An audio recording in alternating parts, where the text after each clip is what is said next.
गांव हरिपुर एक शांत हरे भरे इलाके में बसा था। लेकिन गांव के बाहर उत्तर दिशा में एक घना जंगल था, जिसमें कोई भी गांव वाला रात के समय जाने की हिम्मत नहीं करता था। इस जंगल के बीचों बीच था एक बहुत पुराना कुआं, जिसके बारे में कहा जाता था कि उसमें कुछ अनहोनी बसी है। बुजुर्ग कहते थे कि जब जब कोई उस कुएं के पास गया, या तो लौटकर नहीं आया या फिर पागल होके वापस लौटा। बच्चों को तो साफ मना था उस दिशा में जाने का।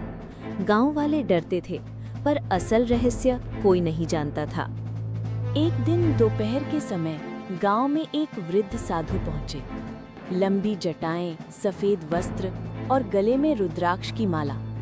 उनका चेहरा शांत था, पर आंखों में गहराई थी।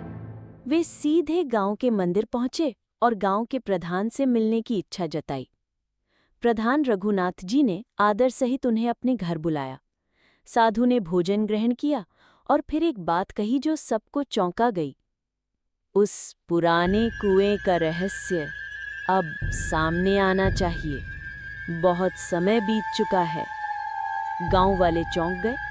कोई कुछ नहीं बोला, लेकिन सबकी नजरें पूछ रही थीं, आपको कैसे पता?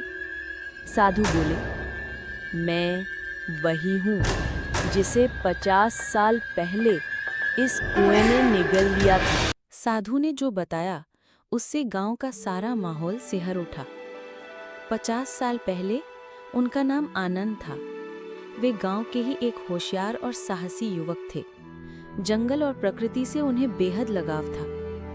एक दिन वे उस कुएं की तरफ अकेले चले गए, ये जानने के लिए कि असल में वहां ऐसा क्या है जिससे सब डरते हैं।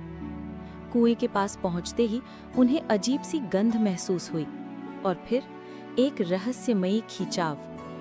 उन्होंने कुएं में झांका और तभी अचानक जमीन फट गई। वे एक अंधेरी सुरंग में गिर गए। जब आंख खुली तो उन्होंने खुद को एक अन्य लोक में पाया।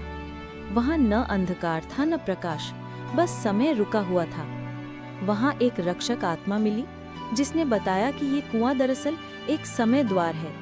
एक ऐसा द्वार जो हर 50 साल में केवल एक बार खुलता है, और जो अंदर गया वो तब तक बाहर नहीं आ सकता जब तक समय का चक्र पूरा न हो।